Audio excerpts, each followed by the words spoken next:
Bueno, buenas noches, mi nombre es Diego Marino, soy docente de la Cuarta Cátedra de Medicina Interna. Actualmente soy jefe de residentes del servicio de reumatología del hospital y me desempeño como médico interno en la división de urgencias también del hospital. El tema del que vamos a charlar un poquito hoy es el hablar de síndrome de hipertensión endocraniana.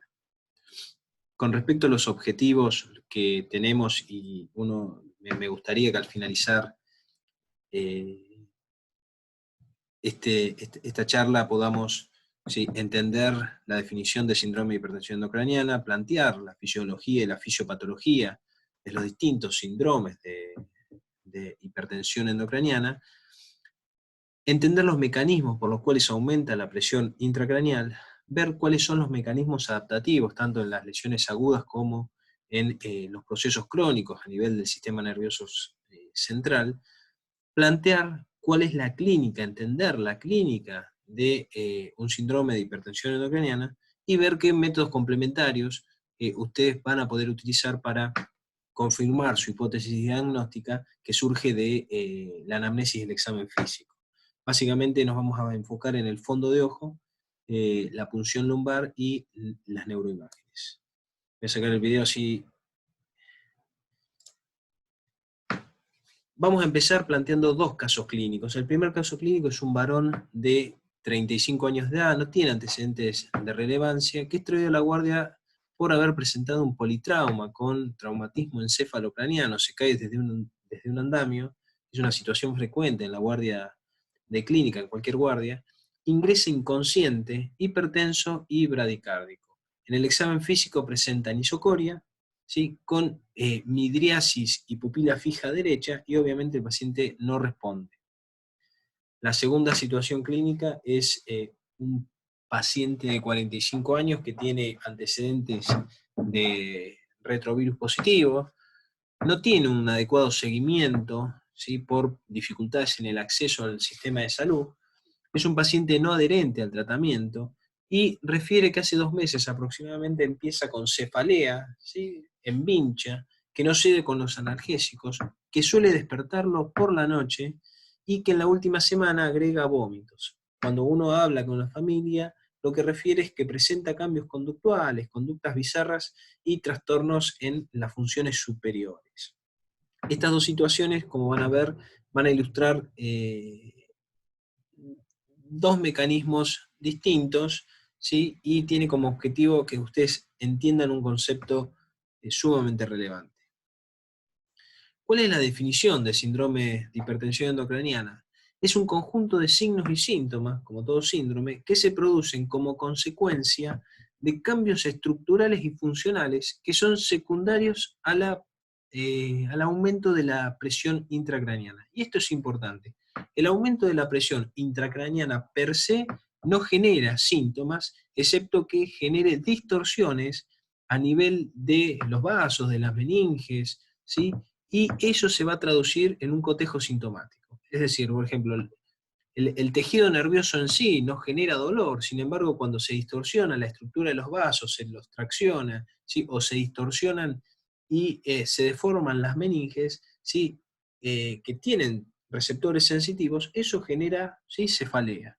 Entonces, primer concepto importante, ¿sí?, el aumento de la presión intracraniana genera síntomas cuando hay distorsión de las estructuras normales o una alteración secundaria a la compresión o a la deformación de la función normal. Con respecto a la fisiopatología, la presión intracraneal normal, ¿sí?, está definida y surge de la interacción de dos variables a tener en cuenta. Por un lado, la capacidad craneana. Habitualmente el cráneo tiene una capacidad aproximadamente de 1.700 mililitros. Es capaz de albergar ese volumen. Por otro lado, ¿sí?, eso sería el continente. Por otro lado tenemos el contenido, principalmente la masa encefálica, el sistema nervioso central, que tiene un volumen aproximado, fijo obviamente, ¿sí?, entre 1.200 y 1.400 mililitros. Cuando digo fijo estoy hablando de situaciones fisiológicas.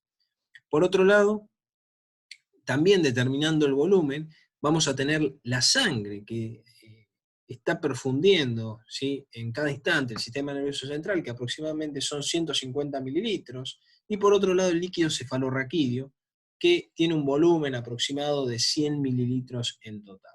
Es decir, de la relación entre continente y contenido, ¿sí?, se determina la presión intracraneal.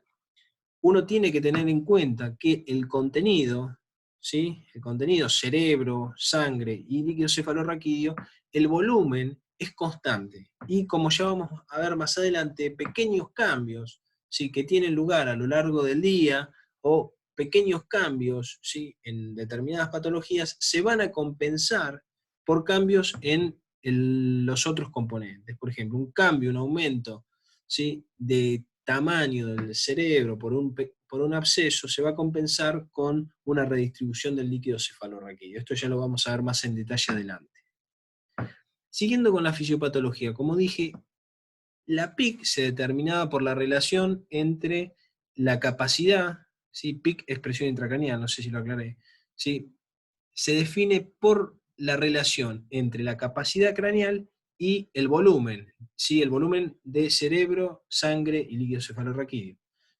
Eso en situaciones normales. ¿Qué pasa en situaciones patológicas? Por ejemplo, acá tenemos un cerebro normal y miren esto, ¿sí?, distintas lesiones, ¿sí?, a nivel del sistema nervioso central. Acá ven un tumor grosero, ¿sí?, que está afectando el lóbulo temporal derecho.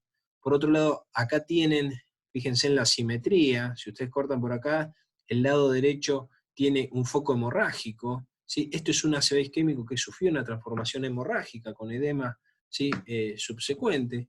Acá tienen una tomografía donde ustedes observan una gran lesión a nivel frontotemporal, ¿sí?, o frontoparietal del lado izquierdo, ¿sí?, que tiene realce espontáneo, esto es con desviación de la línea media hacia el lado contralateral.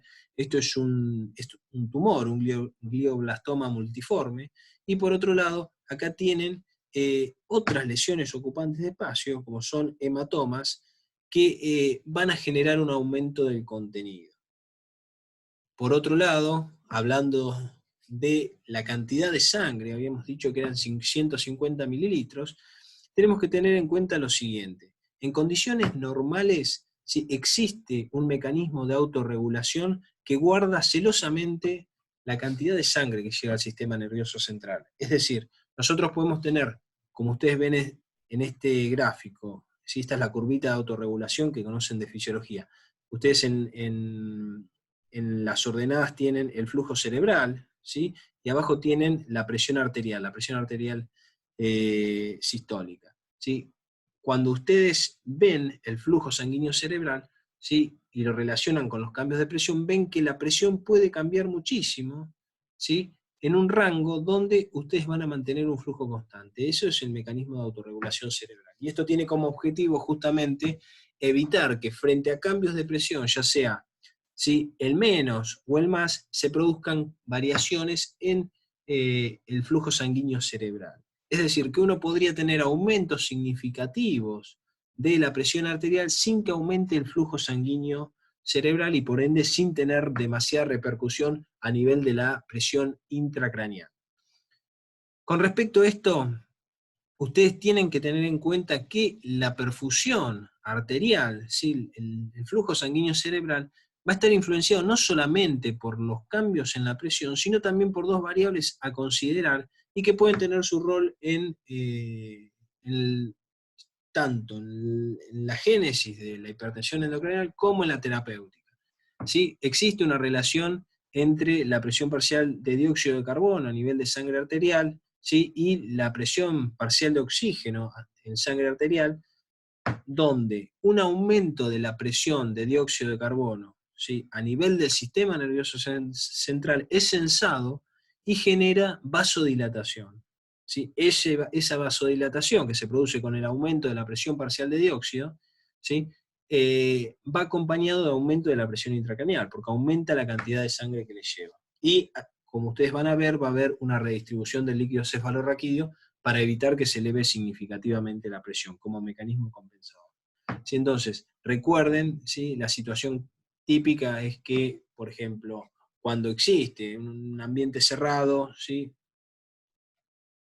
Donde, o en situaciones donde aumente, ¿sí?, la presión parcial de dióxido a nivel de sangre arterial por hipoventilación principalmente, el paciente puede manifestar cefalea, ¿sí?, cefalea vinculado a la vasodilatación que genera eso. Por otro lado, la caída del oxígeno, de la presión parcial de oxígeno a nivel del tejido nervioso, se va a traducir también en una vasodilatación, ¿sí?, y por ende en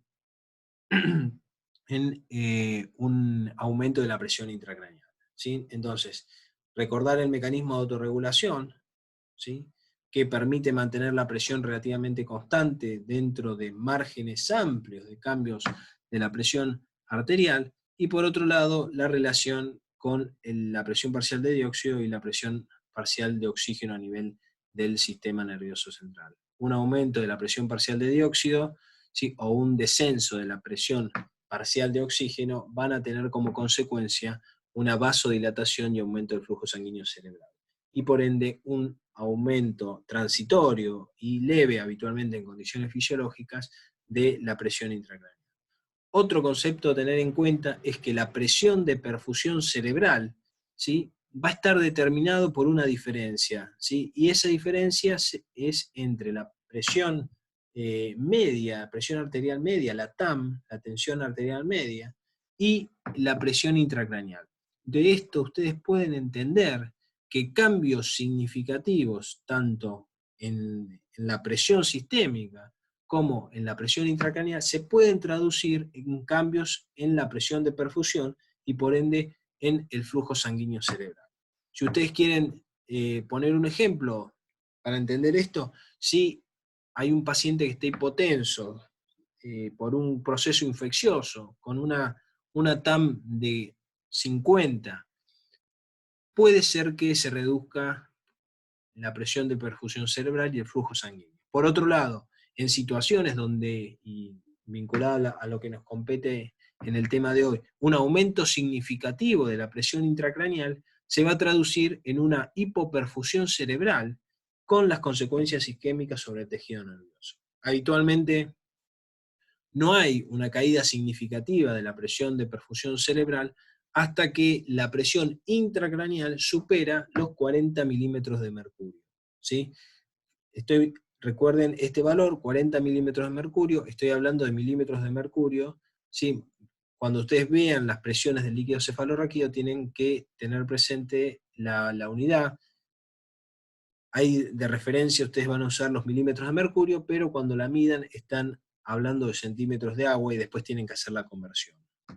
Entonces recuerden esto, que la presión de perfusión cerebral depende de la diferencia entre la tensión arterial media, ¿sí?, la TAM, y la presión intracraneal. Cambios significativos en la presión intracraneal pueden asociarse a disminución de la perfusión cerebral con el daño isquémico consecuente. Siguiendo con la fisiopatología, ya vimos cambios a nivel del tejido cerebral, vimos cambios a nivel del segundo determinante, ¿sí?, de ese volumen intracraneal, que era el contenido de sangre, y el tercer punto es el líquido cefalorraquídeo. Vamos a hablar un poquito de la fisiopatología del líquido cefalorraquídeo.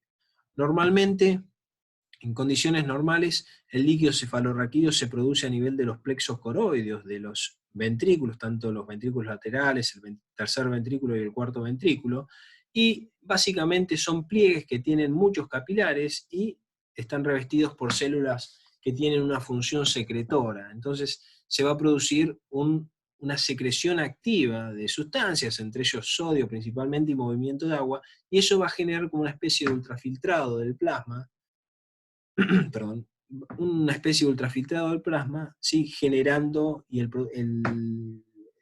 producto, que es el líquido cefalorraquídeo, ¿sí?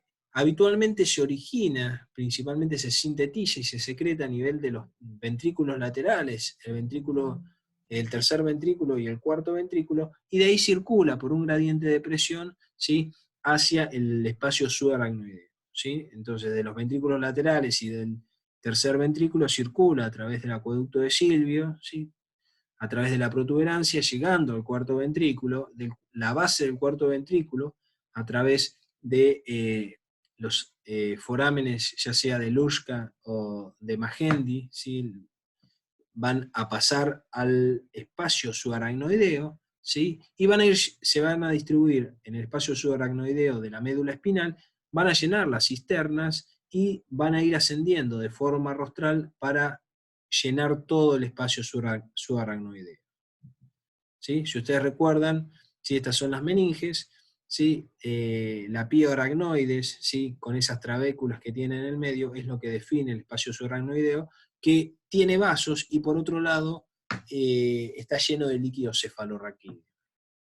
Un concepto a tener presente para que ustedes puedan entender una de las manifestaciones clínicas y que ustedes van a encontrar en el examen físico, es que el espacio subaracnoideo, ¿sí? Que va a estar lleno de líquido cefalorraquídeo, se extiende, ¿sí? A través del nervio óptico, de la vaina del nervio óptico, ¿sí? Y después las meninges se fusionan. Pero si ustedes ven en esta parte, existe espacio subaracnoideo, es decir, que el ojo es una prolongación del sistema nervioso central por la retina, que es tejido nervioso, y por otro lado tiene espacio subaracnoideo, tiene una parte, está rodeado al menos en 2/3 por líquido cefalorraquídeo. Y esto va a tener importancia para entender uno de los hallazgos del síndrome de hipertensión endocraniana. Siguiendo un poquito con la fisiopatología, habíamos dicho que se producía un ascenso rostral del líquido cefalorraquídeo llenando todo el espacio subaracnoideo hasta llegar hasta los senos venosos. En los senos venosos se produce esto que está acá, esto es el espacio subaracnoideo, la aracnoides se mete y por decirlo de alguna forma, se produce una herniación de aracnoides dentro de la dura madre y toma contacto con los senos venosos, ¿sí? En un contacto estrecho con la sangre. A ese nivel, ¿sí? El líquido cefalorraquídeo se produce un intercambio, ¿sí? Y se produce la reabsorción del líquido cefalorraquídeo a nivel de los senos venosos. Finalmente, los senos venosos van a drenar su contenido de sangre al sistema de la yugular interna, ¿sí? Que se une posteriormente con la subclavia formando el tronco venoso, el afluente yugulo-subclavio. ¿Sí? Esto es importante también para entender algunas causas de hipertensión endocraniana. Siguiendo un poquito y algunos datos con respecto al líquido cefalorraquídeo, habitualmente, como dijimos, el volumen en cualquier momento es de 100 mililitros en total, tanto entre el sistema nervioso central como en la médula espinal. Se produce a razón de 500 mililitros día, con esta tasa 0,35 mililitros minuto, por lo cual se produce un recambio diario entre 3 a 5 veces del volumen total de líquido cefalorraquídeo. Por otro lado, los cambios en la presión, como mencionamos, no generan aumento de la producción, por esto que dijimos autorregulación, y sí, aumentos en la presión yugular generan un aumento de la presión intracraneal de forma retrógrada. Volvemos un poquito para atrás, la compresión de la yugular o la obstrucción de la yugular por distintos mecanismos genera un aumento de presión retrógrado que se transmite, ¿sí? A los senos venosos y de los senos venosos al espacio subaracnoideo, generando un incremento de la presión intracraneal. Ese mecanismo, ese signo que ustedes encuentran cuando comprimen las yugulares y aumenta la presión cuando están haciendo una punción lumbar, les habla de que existe comunicación entre el espacio subaracnoideo y el sistema ventricular, ¿sí? Por otro lado, con respecto a las funciones del líquido cefalorraquídeo, va a actuar como un verdadero buffer de volumen, es decir, cambios en el volumen o trauma mecánico que se produzca a nivel del cráneo van a afectar menos el tejido nervioso por este efecto de protección que tiene que genera el líquido cefalorraquídeo. Y como van a ver, va a tener un rol significativo en la adaptación del tejido nervioso a los cambios de volúmenes de uno de sus componentes. Por otro lado, como dijimos, el sistema nervioso no tiene linfáticos, por lo cual el líquido cefalorraquídeo actúa como transporte para eliminar los productos metabólicos propios de la actividad cerebral. Cuando ustedes, teniendo en cuenta esto, lo dicho hasta el momento, el resultado de esa interacción entre continente y contenido, se traduce en una presión, como habíamos mencionado, y ya yendo a los valores, si ustedes hacen una punción lumbar, la presión normal en centímetros de agua, esto es centímetro de agua, cuando lo quieran convertir a milímetros de mercurio lo tienen que multiplicar por este valor, ¿sí? La presión normal cuando el paciente está acostado, que es una de las posiciones en las que se hace habitualmente la punción lumbar, es entre 7 y 17 centímetros de agua. Si el paciente se sienta, a la presión normal del líquido cefalorraquídeo se suma el efecto de la gravedad, por lo cual sentado la presión es más elevada, y varía entre 8 y 25 centímetros de agua estando sentado. Ustedes hablan de hipertensión endocraniana cuando tienen una presión mayor a 25 centímetros de agua, y los síndromes de hipotensivos o de hipotensión del líquido cefalorraquídeo van a tener una presión menor a 4 centímetros de agua. Miren esto, ¿sí? Básicamente lo que se ve es una gran dilatación de las cavidades, de los ventículos laterales, del cuerpo y de las astas. Esto es una hidrocefalia, esto es una tomografía normal, y esta es la imagen tomográfica con una dilatación grosera de los ventrículos laterales, tanto las astas anteriores como las astas posteriores. ¿Sí? Este sería el otro componente, ¿sí?, de la fisiopatogenia que venimos mencionando. Vamos a ver un poquito qué es lo que pasa con la adaptación. Este buen muchacho, supongamos que tiene una lesión, ¿sí?, de crecimiento lento, como es este glioblastoma, crecimiento lento. Va a tener una fase oligosintomática, es decir, el paciente puede llegar a tener algún dolor de cabeza ocasional, algún trastorno leve, ¿sí?, y a medida que la lesión vaya aumentando de tamaño, generando cambios de presión, ¿sí?, que generen desplazamiento y distorsión del parénquima, el paciente se va a poner francamente sintomático. ¿Sí? Es decir, la cefalea que era ocasional y leve va a tender a ser intensa y de forma sostenida, va a ir acompañado de vómitos, va a ir acompañado de trastornos visuales o de foco neurológico. Si la lesión no es tratada y progresa, llega un punto en que se produce un aumento tan marcado de la presión intracraneal que se producen desplazamientos del tejido nervioso con herniación, ¿sí?, de distintas porciones del sistema nervioso, y finalmente el paciente, si no se resuelve esa situación, se produce la muerte. Podemos hablar que en una primera etapa, en las lesiones de crecimiento lento, hay compensación. ¿Y cómo se compensa este aumento del tejido nervioso? Se va a compensar principalmente por cambios, por redistribución del líquido cefalorraquídeo. Es decir, acá se genera un aumento del volumen, ¿sí? Y inicialmente, si ustedes miran, en esta primera fase de compensación hay aumento de la presión intracraneal, sin embargo es leve. ¿Por qué? Porque se está redistribuyendo y reorganizando tanto el flujo cerebral como el líquido cefalorraquídeo. Entonces actúan como buffer de presión y no generan, ¿sí?, gran aumento de la presión intracraneal.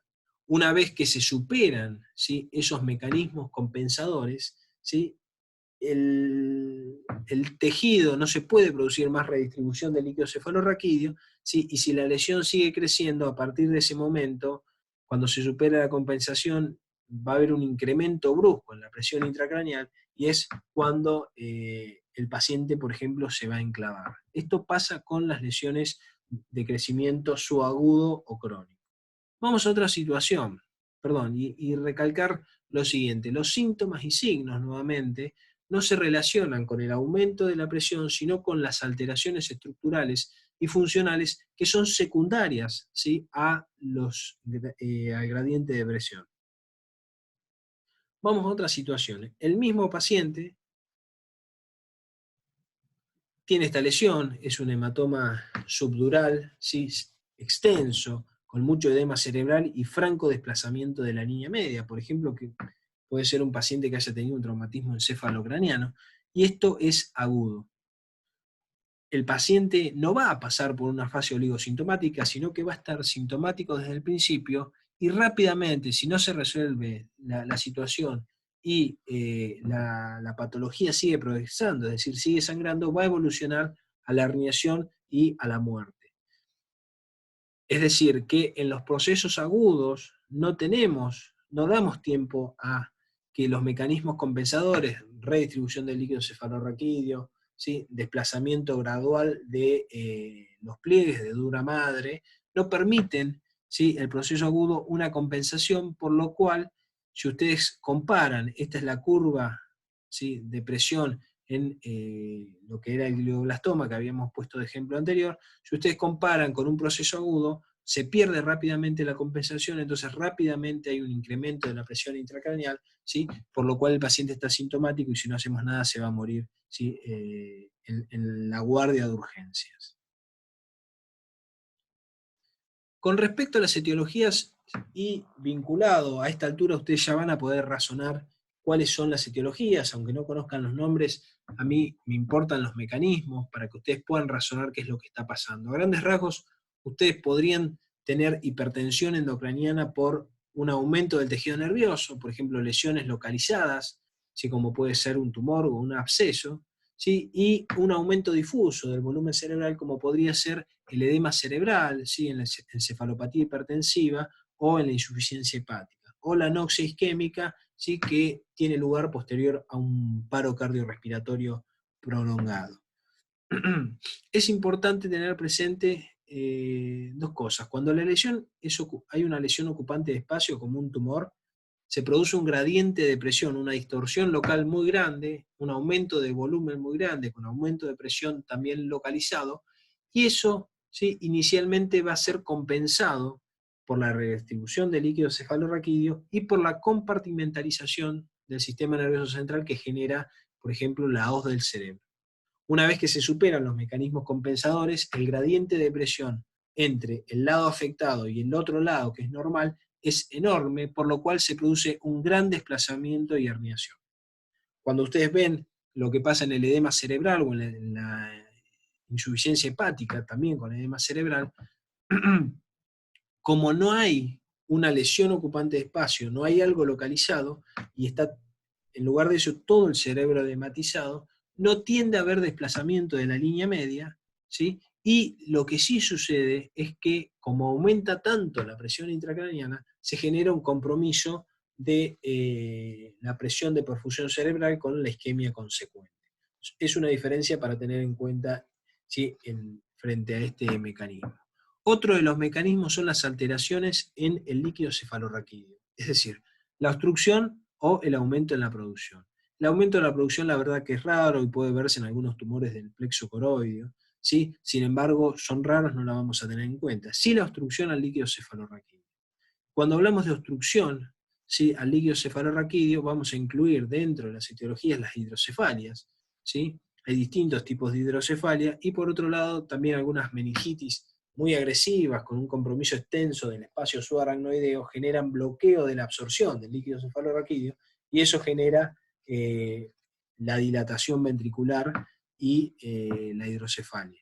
Cuando ustedes tienen hipertensión endocraniana, ¿sí?, y el mecanismo es la obstrucción de la circulación del líquido cefalorraquídeo o la no absorción a nivel de las granulaciones aracnoideas, ustedes este cuadro lo definen como hidrocefalia, y ustedes pueden tener dos tipos de hidrocefalia. Si hay una obstrucción intraventricular, ¿sí?, impidiendo que el líquido circule normalmente, ustedes tendrán una hidrocefalia no conductiva, ¿sí?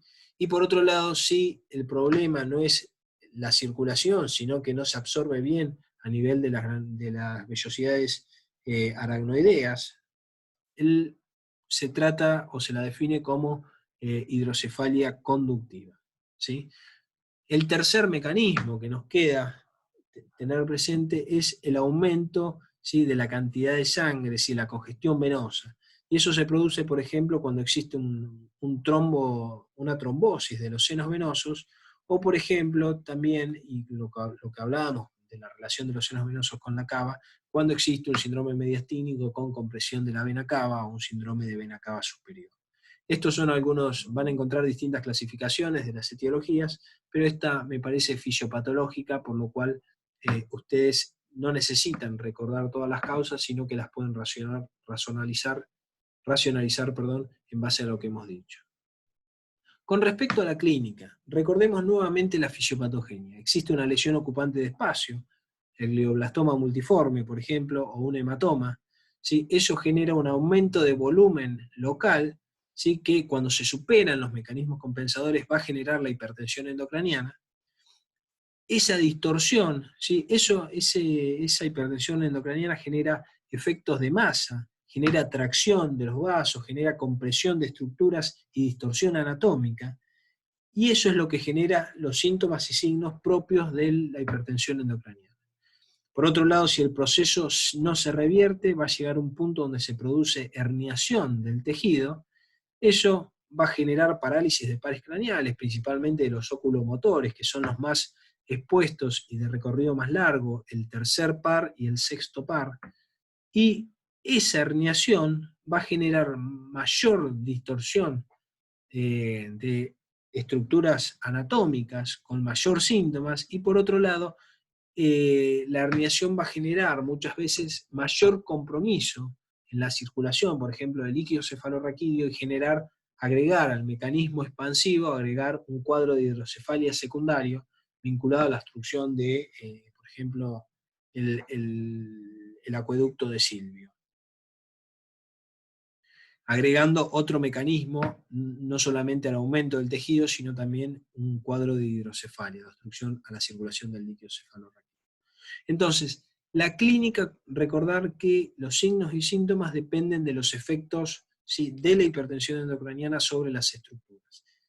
Ustedes se van a basar o van a leer que existe una triada, ¿sí?, donde la cefalea, ¿sí?, es uno de los síntomas más frecuentes y donde ustedes van a tener que hacer el diagnóstico diferencial, ¿sí?, en la guardia. Por otro lado, otro de los vértices es la presencia de papiledema, ¿sí?, del edema de papila, y los vómitos sería el tercer signo a tener en consideración. Algunas características de la cefalea, ¿sí? Cuando ustedes tienen un paciente con cefalea, hay algunas consideraciones que tienen que hacer, y estas son las banderas rojas a considerar. No toda cefalea, ustedes van a ver gran cantidad de pacientes con cefalea, ¿sí? No toda cefalea requiere una neuroimagen, ¿sí? Hay algunos signos de alarma que ustedes tienen que considerar. ¿Cuáles son algunos de los signos de alarmas a tener presente?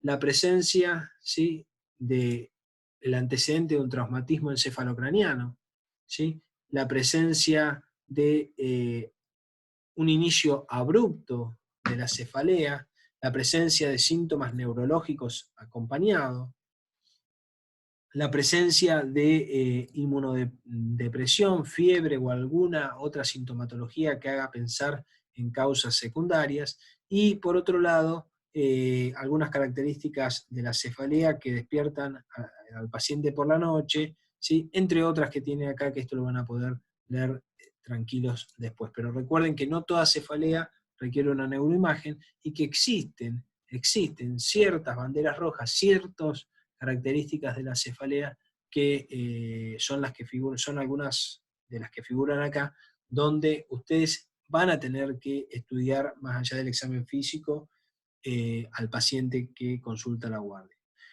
Además de esta tríada, ustedes van a tener otras alteraciones, otras manifestaciones en relación al síndrome de hipertensión endocraniana. Por otro lado, pueden presentar alteraciones de conciencia, como el primer paciente que vimos, que estaba en coma, y el segundo tenía conductas bizarras vinculadas a los cambios estructurales en el sistema nervioso central. Puede tener un foco neurológico, por ejemplo, puede tener una hemiparesia facio-brachioradicular izquierda o braquial izquierda, ¿sí? Puede tener síndrome vertiginoso, vinculado al compromiso, ya sea o del oído, o tener un trastorno motor y del equilibrio vinculado a un trastorno cerebeloso. Por otro lado, cuando se afecta la corteza, por ejemplo, en un tumor, pueden aparecer convulsiones. Las convulsiones hablan de compromiso cortical. Como mencionamos, puede haber afección de pares craneales, principalmente los oculomotores, el tercer y el sexto par, en base a la herniación y a la compresión extrínseca por el aumento de presión intracraneana. Alteraciones cardiorrespiratorias vinculadas con cambios a nivel de los centros respiratorios, a nivel del tronco encefálico, y esos cambios respiratorios pueden evolucionar, si uno no revierte la causa, a su extremo, que es el paro cardiorrespiratorio y obviamente la muerte del paciente. Tener presente, cuando hablamos de compromiso de pares craneales, que uno de los signos y síntomas de alarma que ustedes van a ver en todas las películas, los primeros que hacen en cualquier paciente que entre inconsciente, le miran las pupilas, ¿sí? La reactividad pupilar. ¿Sí? Nuestro paciente, el primer paciente, estaba en coma, y no solamente eso, sino que tenía una dilatación pupilar, tenía anisocoria con una dilatación pupilar derecha, ya vamos a ver por qué. Entonces, el compromiso de la parte autonómica del tercer par es un indicador temprano de herniación, ¿sí? de herniación de tejido nervioso, a tener en cuenta. Una vez que uno sospecha desde la clínica, ¿sí? El síndrome de hipertensión endocraniana, y también puede pensar en las etiologías, ¿sí? Y uno de los estudios que va a utilizar en su diagnóstico es el fondo de ojo, ¿sí? El fondo de ojo lo puede realizar uno a la cabecera del paciente. Habitualmente, en el contexto de un traumatismo encefalocraniano, uno trata de no utilizar medicación midriática para dilatar la pupila, sino que lo trata de hacer con la mayor oscuridad posible, lo cual a veces es dificultoso en la guardia. ¿Sí? También, y con mayor precisión, habitualmente se pide la interconsulta con oftalmología, y el oftalmólogo nos ayuda mucho a valorar el fondo de ojo. No utilizamos cicloplégicos en la guardia porque, como dijimos, la presencia de reflejo pupilar es un indicador de localización y nos habla en parte de que el paciente puede estar enclavándose, ¿sí? O herniándose. Cuando ustedes vean el fondo de ojo, ¿sí? Ustedes, en el caso de la hipertensión endocraniana, lo que les va a interesar es esta partecita, les va a interesar, ¿sí? La papila, ¿sí? Principalmente, y por otro lado van a tener en cuenta, ¿sí? Los vasos. Recuerden la relación que habíamos dicho, ¿sí? Que toda esta parte acá y acá existía espacio subaracnoideo, ¿sí? Para entender los hallazgos del fondo de ojo. Cuando ustedes miran, ¿sí? Un fondo de ojo normal, ustedes lo que están viendo es una papila perfectamente definida, ¿sí? Con vasos, ¿sí? Normales. Si ustedes miran la siguiente diapositiva, ¿sí? La siguiente imagen, perdón, lo que van a ver, ¿sí? Son papilas de bordes borrosos, ¿sí? Eso es edema de papila o papiledema. Y por otro lado, si ustedes comparan el tamaño de los vasos, va a haber un afinamiento de los vasos arteriales, y eso se produce porque el aumento de la presión, ¿sí? A nivel del espacio subaracnoideo comprime el nervio óptico, ¿sí? Y genera compresión de la arteria central de la retina, generando, ¿sí? El afinamiento de los vasos hacia la periferia, y por otro lado genera compromiso de la vena central de la retina, ¿sí? De las estructuras venosas, generando congestión venosa, ¿sí? Incluso si ustedes miran, acá tienen hemorragias, ¿sí? Está el edema de papila que existe, está la presión intracraneal que genera mucha presión venosa, y hay sangrados a nivel retiniano. Por otro lado, otro de los métodos que van a utilizar para el diagnóstico, para la confirmación de la hipertensión endocraniana y para el diagnóstico diferencial muchas veces, es la punción lumbar, ¿sí? Después le voy a dejar el link a un video del New England, donde tienen la técnica. Está hermoso cómo se realiza la punción lumbar. Habitualmente se realiza en esta posición, tipo en una posición fetal, con el paciente en decúbito lateral. Se buscan las espinas ilíacas posteriores superiores, sí, que eso coincide con la apófisis espinosa de la quinta lumbar, ¿sí? Y se sube un poquito y se busca el espacio entre la espinosa de la cuarta y la quinta y ahí se ingresa, ¿sí? Ahí se ingresa con la jeringa y la aguja de esa forma. Y se está entrando, hasta acá llega la médula, esto es el saco dural, si ustedes tienen la cauda equina, pero no tienen, el cono medular está arriba. Entonces entran en la cisterna, en el espacio subaracnoideo y aspiran líquido, en realidad lo dejan salir, dejan gotear el líquido cefalorraquídeo. ¿Cuáles son las indicaciones, ¿sí?, para una punción lumbar? Y cuando nosotros pensemos, ¿sí?, que estamos frente a síndromes de hipertensión endocraniana, ¿sí?, siempre y cuando descartemos, y ahora vamos a ver las contraindicaciones, lesiones ocupantes de espacio. Por otro lado, cuando pensemos en patologías infecciosas, ¿sí?, en algunos casos tiene un rol terapéutico, como la anestesia o en los bloqueos, radiculares. Recordar entonces las infecciones, principalmente como indicaciones para realizar una punción lumbar, las patologías inflamatorias como la esclerosis múltiple y el síndrome de Guillain-Barré, y otras patologías oncológicas donde la presencia de células neoplásicas a nivel del líquido cefalorraquídeo, por ejemplo en los linfomas, genera una modificación en la conducta terapéutica, en la estadificación y en la conducta terapéutica. Estas son las evaluaciones que se van a hacer a nivel del líquido cefalorraquídeo, ¿sí? Esto lo vamos a detallar más en otra de las clases, que es meningitis, o síndrome meningio en realidad. Y estas son las contraindicaciones. Cuando ustedes tengan una infección en la piel, en el sitio de punción, existe una diátesis hemorrágica con menos de 50.000 plaquetas, o un RIN mayor a 1,4. Cuando ustedes tengan hipertensión endocraniana, ¿sí?, con una lesión ocupante de espacio, que esté generando efecto de masa, ¿sí? Y por otro lado, cuando existen cirugías lumbares previas. Es importante detenerse acá.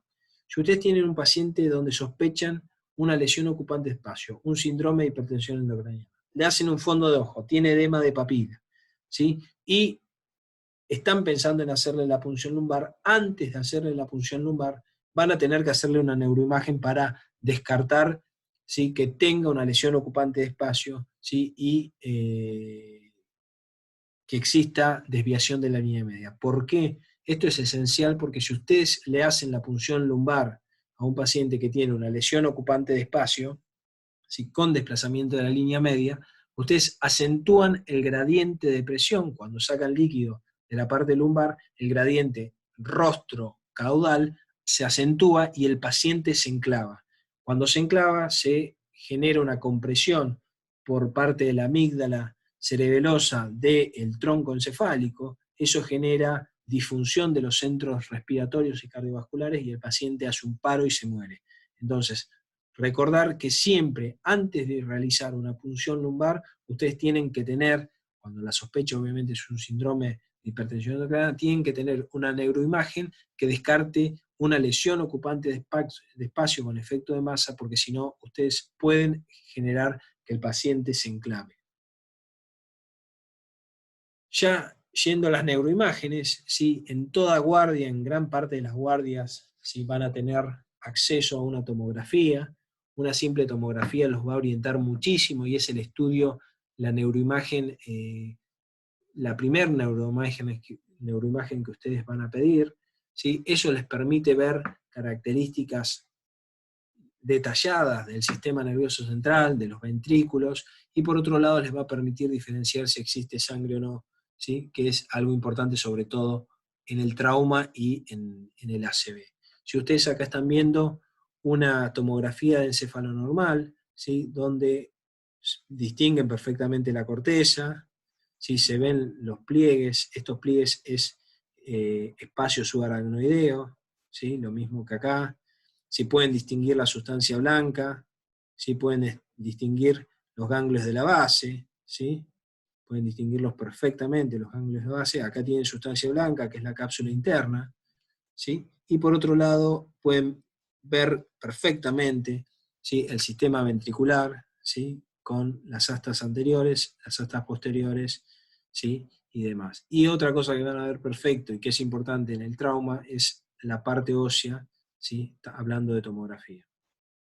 Si ustedes comparan con lo que tienen al lado es una dilatación grosera, ¿sí?, del sistema ventricular. Esto es una hidrocefalia, probablemente una hidrocefalia no conductiva, se hace una obstrucción en el acueducto de Silvio, ¿sí?, o en el sistema ventricular. Por otro lado, si ustedes miran, fíjense en cómo la dilatación marcada, ¿sí?, del sistema ventricular genera, ¿sí?, compresión del parénquima, ¿sí?, y distorsión de la estructura anatómica normal. Fíjense en que la presencia, a pesar de la gran dilatación ventricular, no hay desviación de la línea media, por lo que dijimos, es un proceso generalizado, y eso no genera efecto de masa, sino que genera una dilatación simétrica de todo el sistema, de todo el tejido nervioso. Acá tienen otro ejemplo, ¿sí? En este caso lo que van a ver, ¿sí?, si ustedes prestan atención, ¿sí?, el hueso está perfecto, ¿sí?, el tejido nervioso, cuando entran a ver la corteza, ven estas liñitas hiperdensas, ¿sí?, en esta parte, en el tejido, en el espacio subaracnoideo, donde debería ser negrito, como acá, ¿sí?, ustedes ven, ¿sí?, áreas hiperdensas, ¿sí?, si ustedes siguen, ¿sí?, el resto de la corteza está bien. Cuando ustedes miran, la línea media está centrada, si las estructuras, ¿sí?, los ventrículos son normales, ¿sí?, los ganglios de la base se ven perfectos, ¿sí?, entonces lo que tienen acá es una hemorragia subaracnoidea, ¿sí?, que habrá que estudiarlo. La causa más frecuente de esto es la ruptura de un aneurisma, ¿sí?, de una lesión aneurismática. Este es otra lesión, ¿sí? Nuevamente, no existen lesiones a nivel del cráneo evidentes, al menos en esta ventana, que es la ventana de parénquima. ¿Sí? Cuando ustedes miran, ¿sí?, ven que la línea media está desplazada hacia la izquierda. ¿Sí? Existe una gran lesión, espontáneamente. Esto es una tomografía sin contraste. La tomografía por guardia habitualmente la van a hacer para cerebro, la van a hacer sin contraste, porque la sangre, como ven, se ve espontáneamente hiperdensa. Entonces, existe una gran lesión que tiene el aspecto de una luna, ¿sí?, que esto es un hematoma subdural, ¿sí? Fíjense en que esto es relativamente agudo y grosero, por lo cual genera edema a nivel del cerebro. El hematoma más el edema genera desplazamiento de la línea media. Esta es la línea media, están todas las estructuras desplazadas, ¿sí? Y por otro lado genera colapso del sistema ventricular. Ese colapso ventricular va a agregar, si ustedes miran, está colapsando la parte anterior y tiene una hidrocefalia obstructiva, que ustedes la ven manifiesta por dilatación del asta posterior del lado izquierdo. ¿Sí? Entonces, al mecanismo, al desplazamiento que genera, el efecto de masa que genera el hematoma, se suma el edema, ¿sí?, y por otro lado, sí, se suma la hidrocefalia secundaria, que genera la distorsión de la anatomía normal. ¿Cuándo vamos a indicar una neuroimagen? Estas son algunas de las indicaciones, ¿sí? No todo paciente que tenga cefalea, ¿sí?, va a requerir una neuroimagen. Yo acá les dejo para que las lean bien. Todo paciente con un traumatismo encefalocraniano, ¿sí?, de moderado a severo, o que tenga algún factor de riesgo, por ejemplo, que sea anticoagulado, que sea añoso, ¿sí?, más de 70 años. ¿Sí? Los pacientes añosos con atrofia cortical, cuando se golpean, el cerebro hace como un efecto de vaivén, ¿sí?, con lesión de pequeños vasos y mayor riesgo de sangrado. Entonces, todo paciente añoso con un traumatismo encefalocraniano, sobre todo si tiene foco neurológico o trastorno del sensorio, debería realizarse una neuroimagen. Todo paciente que tenga cefalea y que tenga foco neurológico, que tenga edema de papila, que estemos pensando en hacer una punción lumbar, debería tener una neuroimagen. Acá yo les dejo la lista y después le voy a pasar a Eva una carpeta con varias de las bibliografías que utilicé para realizar la clase. Ya finalizando, acá les dejo ejemplos, ¿sí?, para que vean. Esto es nuevamente una resonancia de cerebro. La resonancia la van a utilizar, ¿sí?, con menos frecuencia, sobre todo en los pacientes agudos. En el agudo habitualmente utilizamos tomografía sin contraste, porque nos ayuda a definir la conducta en la urgencia. En patologías crónicas, obviamente la resonancia magnética brinda una resolución tisular mucho mayor a la tomografía. Como ustedes ven, la definición entre sustancia blanca y sustancia gris es mucho mejor, ¿sí? Por lo tanto, la caracterización tisular, incluso con técnicas con espectroscopía y demás, permiten incluso el acercamiento a la etiología de lo que están viendo. Esto es un tumor, ¿sí? Ustedes ven la gran lesión que está creciendo y que distorsiona el parénquima, asociado ven edema, esto más negrito acá es edema, ¿sí? Vasogénico vinculado a la lesión tumoral. Por otro lado, el tumor tiene una zona cavitada, es heterogéneo, tiene sangrado espontáneo y tiene cavitaciones. Entonces, esto es la imagen de un glioblastoma, un tumor primario del sistema nervioso central. Acá lo que ven, si ustedes prestan atención, miren esto es un cerebro normal, fíjense en los surcos, ¿sí? Fíjense en los surcos, fíjense en la diferenciación entre sustancia gris y sustancia blanca. Los surcos, el sistema ventricular, cuando ustedes miran acá no ven nada de eso, ¿sí? Esto es un paciente con edema cerebral. ¿Sí? Está tan agrandado el tejido nervioso por el edema en el espacio intersticial que desaparecen los surcos y genera colapso del sistema ventricular. Esto es una situación extrema, ¿no? Esto ya lo habíamos visto, ¿sí? El espacio subaracnoideo que tiene sangre, ¿sí? Contenido espontáneamente hiperdenso, ¿sí? En una hemorragia subaracnoidea por rotura de un aneurisma, por ejemplo, un hematoma subdural con la imagen en semiluna, un hematoma extradural, ¿sí? Acá la lesión está ocupando, está por fuera de la dura madre, entonces como la dura madre está muy pegada al cráneo, genera esta imagen, ¿sí? Ovoide. Esto es un extradural, ¿sí? Pero en la hoz del cerebro. Esto habitualmente son por mecanismos de shaking, cuando el paciente golpea el cráneo contra el piso, ¿sí? Y hay como una sacudida, ¿sí? Del cerebro y se genera hematomas en esta zona. Es importante identificarlos porque a veces se pueden confundir con calcificaciones, ¿sí? de la hoz del cerebro, y obviamente las implicancias terapéuticas y en el manejo son totalmente distintas. Y finalmente el otro tipo de hematoma, que es un hematoma intraparenquimatoso, ¿sí? por un traumatismo podría ser, que es el tercer tipo de hematoma que podemos ver. ¿Sí? Fíjense, acá tienen las lesiones espontáneamente hiperdensas, tienen edema, ¿sí? Edema cerebral, ¿sí? Esto que ven más negrito es edema cerebral, y hay desplazamiento de la línea media. Entonces recuerden el primer método complementario, ¿sí? La primera neuroimagen que van a utilizar siempre es la tomografía sin contraste, les permite definir el parénquima, ¿sí? El parénquima encefálico, les permite ver el sistema ventricular, si está dilatado o no, les permite ver si hay sangre o no, y esto es importantísimo, y por otro lado les permite definir de forma excelente la estructura ósea para ver si hay fractura, sobre todo en el contexto del politrauma. Volviendo a los pacientes, el paciente de 35 años que no tenía ningún antecedente, que me había presentado un traumatismo encefalocraniano por caída de un andamio, que ingresa a la guardia en coma, ¿sí? Y con anisocoria por midriasis derecha. Cuando ustedes le hacen la tomografía, lo que encuentran es un gran hematoma, ¿sí? Subdural que está desplazando la línea media, ¿sí? El paciente está en coma porque esto es agudo, no da tiempo a la compensación, y entonces se produce el desplazamiento de la línea media y compromisos de los centros, por un lado respiratorios y por otro lado por el SARA, el sistema reticular activado ascendente, ¿sí? Y eso se traduce en coma del paciente. La anisocoria probablemente tenga que ver con compromiso mecánico, compresión mecánico, que el paciente se está herniando, ¿sí? Compromiso mecánico del tercer par del lado derecho. Y finalmente el otro paciente, 45 años, con antecedente de infección por retrovirus, ¿sí? Que no es adherente al tratamiento y que presenta una cefalea de dos meses, que tiene características que hacen pensar en una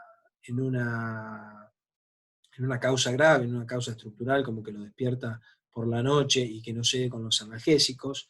que presenta vómitos y cambios en la conducta. Cuando le hacen la tomografía de encéfalo, perdón, esto es una resonancia, cuando hacen la resonancia, ustedes ven una lesión que realza en forma de anillo, ¿sí? Y que genera un gran edema perilesional con desplazamiento de la línea media. ¿Sí? Esto es una lesión crónica, ¿sí? El paciente no está en coma, sí tiene alteraciones o ha tenido alteraciones significativas, pero han sido graduales y una etapa donde tenía la lesión, ¿sí? No había tanto compromiso, ¿sí? Tanto efecto de masa, y el paciente estaba, más allá de la cefalea, podía no tener ningún otro síntoma debido a esa compensación, ¿sí? A esa compensación que genera la redistribución del líquido cefalorraquídeo. Este es algo de la bibliografía utilizada. Yo le voy a dejar muchos de estos artículos, se los voy a dejar a Eva por si a alguien le interesa. Me interesa que vean sobre todo lo de punción lumbar del New England, y después para el que esté interesado y tenga tiempo puede ver cualquiera de estos artículos. No es bibliografía indispensable, con que ustedes lean el libro de semiología o el libro de medicina interna que quieran, está excelente y si ustedes aprenden eso está más que perfecto. ¿Sí? Si quieren complementar con fisiopatología, el Robbins siempre aporta algo, pero bueno, para los que quieran, acá yo les voy a dejar los artículos, muchos de los artículos que utilicé. Finalmente, quería tomarme un minuto para felicitarlos por el esfuerzo que están haciendo. Estamos en una situación que parece sacado de una película de ciencia ficción, de un capítulo de Black Mirror, no sé si vieron la serie, pero es una situación que se ha extendido mucho, ¿sí? Y que ya a esta altura no solamente estamos en plena, con la pandemia en pleno auge, sino que también estamos empezando a ver las consecuencias emocionales del confinamiento social, ¿sí? Y demás. No les toca una cursada fácil. Si la cursada de semiología tiene, es muy rica porque habitualmente ustedes revisan a los pacientes y demás, por lo cual les toca una situación compleja, ¿sí? Compleja, donde tienen que tratar de aprender cosas que no están viendo, ¿sí? Por otro lado, y también reconocer el esfuerzo de todos los docentes de la cátedra, por el hecho de que tampoco es fácil dar semiología por continuar con la actividad, ¿sí? No es fácil. Entonces, yo quería descartar esto. Los filósofos piensan, ¿sí? Desde distintas, a lo largo del tiempo han pensado lo mismo de distintas formas, ¿sí? Yo les dejo dos frases que me gustan mucho y que en parte me parece que es un homenaje al esfuerzo que están haciendo ustedes, el esfuerzo que están haciendo todos los docentes del servicio. La primera frase, ¿sí? Dice: en medio del caos también hay oportunidad, y me parece que todos estamos aprovechando los cambios a los que nos obliga esta situación de cuarentena y de la pandemia por coronavirus, ¿sí? Para obtener resultados, ¿sí? O tratar de seguir haciendo docencia o seguir trabajando por otros medios, ¿sí? Pero sobre todo quiero dejarles la segunda frase, ¿sí? La primera es de Confucio, de Sun Tzu. La segunda frase es de un filósofo argentino, ¿sí? Y esto creo que tiene que ser un homenaje para ustedes y ustedes tienen que permitirse ese homenaje, ¿sí? Que es, la frase es: sacar belleza de este caos es virtud. Y la frase es de Cerati. Entonces, los felicito por el esfuerzo que están haciendo, no es fácil, ¿sí? Y nada, a seguir adelante. En algún momento podrán retornar al hospital y ya ahí verán la parte de semiología, el examen físico y eso que es muy difícil de aprender si uno no lo realiza. Así que bueno, nada, felicitaciones tanto a ustedes como a todos los docentes que están haciendo un esfuerzo descomunal y están tratando de sacar belleza de toda esta situación terrible que estamos viviendo.